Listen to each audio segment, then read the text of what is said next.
Hello friends, आज का अपना टॉपिक है सहकारी आंदोलन या सहकारिता आंदोलन। तो इसका तात्पर्य क्या है? सहकारिता या सहकारी से इसका अर्थ है कि किसी कार्य को दो या दो से अधिक लोग मिलके उस कार्य को कर रहे हैं, कि कोई भी कार्य है उसमें 3-4 लोग मिलके आपसी समझौते के हिसाब से उस कार्य को कर रहे हैं। तो इसका नारा भी यही है कि एक सबके लिए और सब एक के लिए, कि एक व्यक्ति है वो सबके लिए काम में आएगा और सब है वो एक व्यक्ति को ज़रूरत पड़ेगी तो वो काम में आएंगे। सहकारिता का उद्देश्य क्या है? सामाजिक आर्थिक विकास के साथ सामाजिक उत्थान करना, कि समाज का आर्थिक विकास हो और सामाजिक उत्थान हो उनका। पहले के टाइम पे ये होता था कि जो लोग किसान होते थे, ये कंसेप्ट किसानों के लिए ही आया था। किसान जो भी अपनी फसल के लिए ऋण वगैरह लेते थे वो महाजनों से, बिचौलियों से लेते थे, वो उस ऋण जाल में फंस जाते थे। उसी के लिए ये बनाया गया है। किसानों को सारी सुविधा उपलब्ध करवाना था, उन्हें महाजनों एवं बिचौलियों से मुक्ति दिलाने के हेतु शोषण मुक्त समाज की स्थापना करना इसका उद्देश्य है। संविधान में इसका सहकारी आंदोलन का उल्लेख कहाँ कहाँ किया गया? ये 97 कॉन्स्टिट्यूशन अमेंडमेंट 2011 के द्वारा इसको जोड़ा गया। इसका एक 19A(c) में है जो मौलिक अधिकार है। 19 वाक्य अभिव्यक्ति की स्वतंत्रता उसका भाग है 19(1)(c), इसके अंदर जोड़ा गया है। 43B में जोड़ा गया है और भाग 9B में जोड़ा गया और अनुच्छेद 243 ZH से ZT तक जोड़ा गया है। तो इसमें जो भाग 9 था, 73वां संविधान संशोधन के द्वारा भाग 9 जोड़ा गया जिसमें पंचायती राज था, और 74 कॉन्स्टिट्यूशन अमेंडमेंट में 9A जोड़ा गया जिसमें स्थानीय शासन था, और 97 कॉन्स्टिट्यूशन अमेंडमेंट के द्वारा 9B जोड़ा गया जिसमें सहकारिता का उल्लेख किया गया है, और अनुच्छेद 243 ZH से ZT इसमें भी स्थानीय स्वशासन के बारे में बात की गई है। नेक्स्ट, राजस्थान में सहकारिता से जुड़े हुए तथ्य, ये इसमें थोड़ा इंपॉर्टेंट है, वो ध्यान में रखना।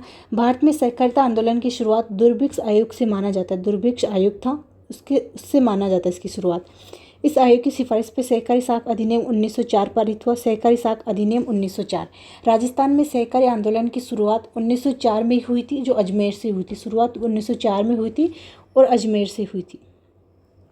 इसके बाद 1904 में डीग में सहकारी कृषि बैंक की स्थापना की। एक बैंक की स्थापना हुई, डीग जो अभी नया डिस्ट्रिक्ट भी बन गया है, भरतपुर में है। 1904 डीग में भरतपुर में सहकारी कृषि बैंक की स्थापना हुई। अक्टूबर 1905 में राजस्थान में प्रथम सहकारी समिति की स्थापना भिनाय अजमेर में की गई।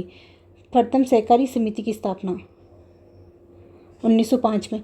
अजमेर में 1910 में केंद्रीय सहकारी बैंक की स्थापना की गई, जो आगे चल के अपन इसके बारे में बात करेंगे। केंद्रीय सहकारी बैंक अजमेर में 1910 में। 1915 में सर्वप्रथम भरतपुर रियासत ने सहकारिता अधिनियम बनाया था। तो भरतपुर रियासत ने इसका अधिनियम किसने बनाया था राजस्थान में? वो भरतपुर रियासत ने अधिनियम बनाया था। वापस से देखते हैं। भारत में सहकारिता आंदोलन की शुरुआत दुर्भिक्ष आयोग से मानी जाती है। इस आयोग की सिफारिश पर सहकारी साख अधिनियम 1904 पारित किया गया। राजस्थान में सहकारिता आंदोलन की शुरुआत 1904 अजमेर से ही हुई। इसके बाद 1904 में डीग में सहकारी कृषि बैंक की स्थापना की गई। 1905 में भिनाय अजमेर में प्रथम सहकारी समिति की स्थापना की गई।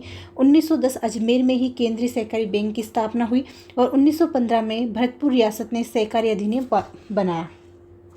नेक्स्ट है आज़ादी के बाद। ये ध्यान में रखना, आज़ादी के बाद राजस्थान में पहली बार 1953 में सहकारी समिति विधेयक पारित हुआ।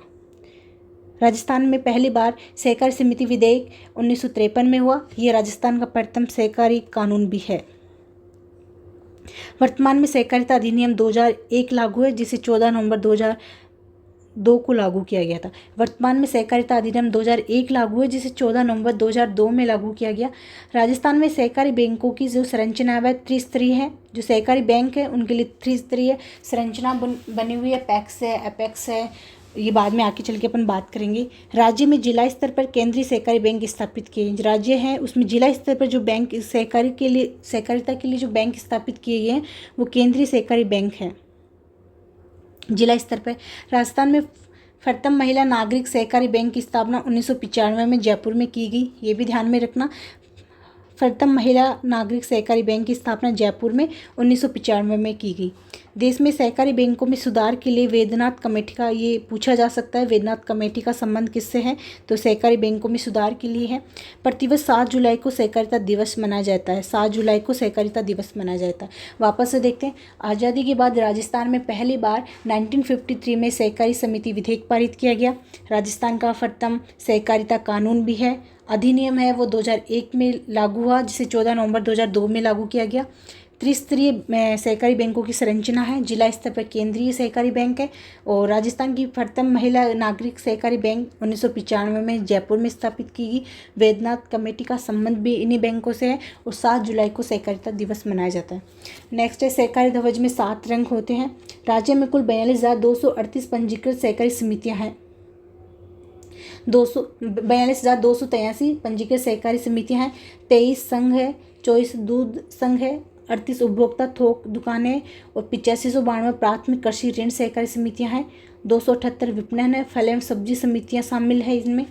वर्तमान में 29 केंद्रीय सहकारी बैंक है, मतलब अपन ये जिला स्तर पे बनाए जाते हैं, लेकिन पूरे जिला स्तर पर भी नहीं। 29 केंद्रीय सहकारी बैंक है एवं 36 प्राथमिक भूमि विकास बैंक है, दीर्घकालीन कृषि ऋण प्रदान करते हैं।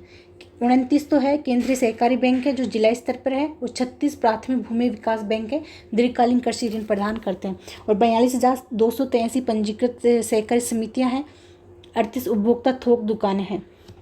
किसान सेवा पोर्टल, ऋण आवेदन, सब्सिडी आदि के लिए एकीकृत मंच है। किसान सेवा पोर्टल पूछा जा सकता है क्या है, तो सब्सिडी के लिए और ऋण आवेदन के लिए एकीकृत मंच है। राज्य सहकार पोर्टल, सहकारी विभाग की योजना और सुविधाओं के बारे में जानकारी देता है, उसके लिए एकीकृत मंच है।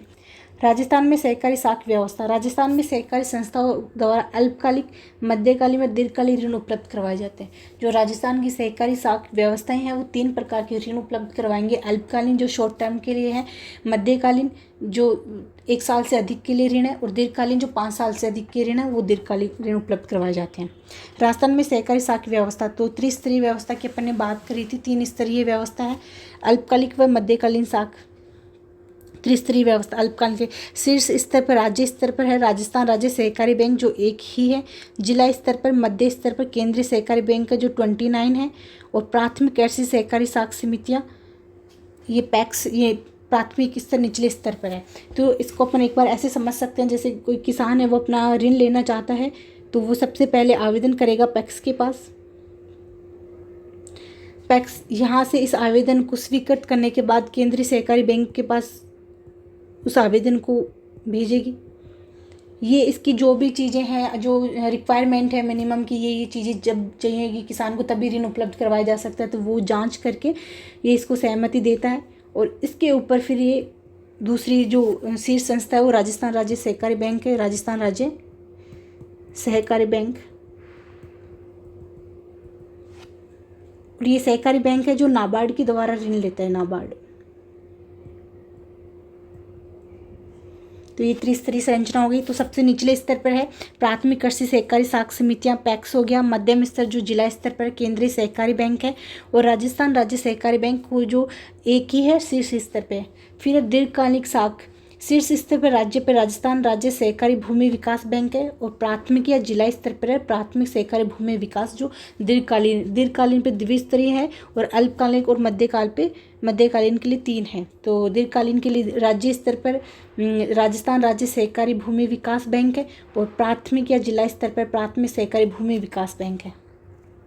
इसके बारे में अपन संरचना के बारे में बात करते हैं। सहकारी विपणन संरचना, राज्य में प्रत्येक मंडी यार्ड पर 278 क्रय विक्रय सहकारी समितियां किसानों को उपज का उचित मूल्य दिलवाने एवं प्रमाणित बीज, खाद व कीटनाशक दवाएं उचित मूल्य पर उपलब्ध कराने का कार्य कर रही है। जो सहकारी विपणन संरचना है वो राज्य में प्रत्येक मंडी यार्ड पर 238 क्रय विक्रय सहकारी समितियां किसानों को उपज का उचित मूल्य दिलाने के लिए, उनको ऋण के लिए, बीज के लिए, कीटनाशक के लिए उपलब्ध करवाने के लिए समितियाँ बनी हुई है 278। शीर्ष संस्था के रूप में राजस्थान राज्य क्रय सहकारी संघ राजफेड कार्यरत है। ये ध्यान में रखना, जो राजस्थान में सहकारिता के लिए जो बीज प्रमाणित बीज, खाद्य व कीटनाशक उपलब्ध करवा रहा है वो शीर्ष संस्था है राजस्थान क्रय विक्रय सहकारी संघ, जिसे राजफेड के नाम से भी अपन जानते हैं। नेक्स्ट है सहकारी उपभोक्ता संरचना। इसमें है कि जो उपभोक्ता कुछ होलसेल दुकानें, कुछ क्या होलसेल इसमें मतलब ऐसे होता है जो काला बाज़ारी या बाज़ार में किसी भी चीज़ को स्टॉक करके रख लेना, या फिर जब किसी चीज़ के भाव बढ़ते हैं तब एकदम से उस चीज़ को बाहर निकाला, उसको रोकने के लिए सहकारी उपभोक्ता संरचना ये उपभोक्ताओं के लिए बनाई गई है। उपभोक्ताओं को कालाबाजारी और बाजार में कृत्रिम अभाव से बचाने के लिए जिला स्तर पर 38 सहकारी उपभोक्ता होलसेल भंडार तथा शीर्ष संस्था के रूप में राजस्थान सहकारी उपभोक्ता संघ लिमिटेड कॉनफेड कार्यरत है। तो जो उपभोक्ताओं के लिए है वो 38 सहकारी उपभोक्ता होलसेल भंडार है और शीर्ष संस्था के रूप में कॉनफेड है, जिसका नाम है राजस्थान सहकारी उपभोक्ता संघ लिमिटेड। राज्य में उपभोक्ता सहकारी आंदोलन का प्रारंभ अजमेर में 1919 में रेलवे कर्मचारियों द्वारा किया गया था। ये इससे अलग पॉइंट है, ये ध्यान रखना। तो वापस से देख लीजिए, जो सहकारी विपणन संरचना है उसके लिए 238 क्रय विक्रय सहकारी समितियां जो राजफेड शीर्ष संस्था है, और उपभोक्ताओं के लिए 38 सहकारी उपभोक्ता होलसेल है, और उनमें जो शीर्ष स्तर पे है वो कॉनफेड है, राजस्थान सहकारी उपभोक्ता संघ लिमिटेड। अब ये जो नेक्स्ट पॉइंट है ये कहना चाह रहा है कि जो उपभोक्ता सहकारिता आंदोलन कहाँ से प्रारंभ हुआ, तो सारी चीज़ें अजमेर से भी अपन ये मोटा मोटा याद रख सकते हैं कि अजमेर से ही आंदोलन शुरू हुआ। तो अजमेर में 1919 में रेलवे कर्मचारियों के द्वारा ये आंदोलन किया गया था।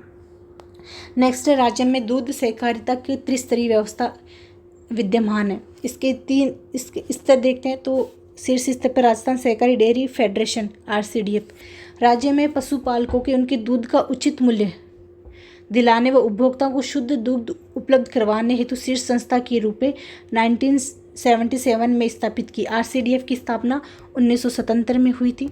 राज्य में दुग्ध विकास कार्यक्रम के संचालन का दायित्व इसी पर है। जो अपन गांव में देखते हैं जो दूध लेके जो जाते हैं, तो वो छोटी छोटी इकाइयां हैं, लेकिन सबसे जो शीर्ष स्तर है राजस्थान में वो RCDF का है, और इसकी स्थापना 1977 में हुई थी। जिला स्तर पर जिला दुग्ध उत्पाद संघ, राज्य स्तर पर राजस्थान सहकारी डेयरी फेडरेशन है, जिसकी स्थापना 1977 में RCDF के रूप में हुई थी, और जिला स्तर पर जिला दुग्ध उत्पादक संघ है।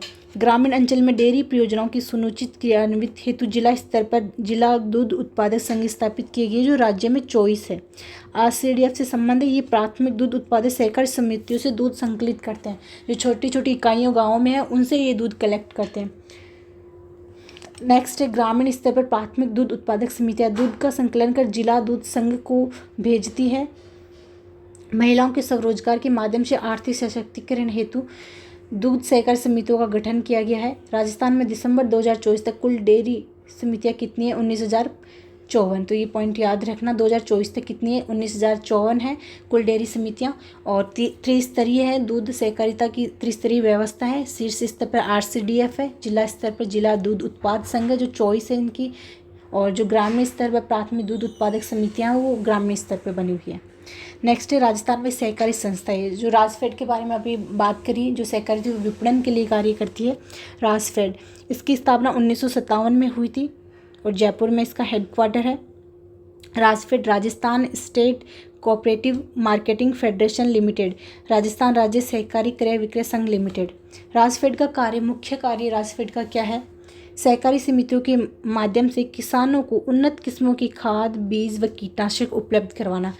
और राजफेड द्वारा जयपुर के झोटवाड़ा में पशु आहार कारखाना एवं सहकारी कीटनाशक दवाइयाँ फैक्ट्री संचालित है। तो राजफेड है वो विपणन के लिए कार्य करती है। 1957 में इसकी स्थापना हुई थी जयपुर में। और राजफेड का मुख्य कार्य ये है कि जो सहकारी समितियाँ उनके माध्यम से किसानों को उचित मूल्य पर अच्छी खाद उपलब्ध करवाना, बीज उपलब्ध करवाना, कीटनाशक उपलब्ध करवाना। और जो राजफेड के द्वारा जयपुर में झोटवाड़ा में पशु आहार कारखाना और सहकारी कीटनाशक दवाई फैक्ट्री भी संचालित है।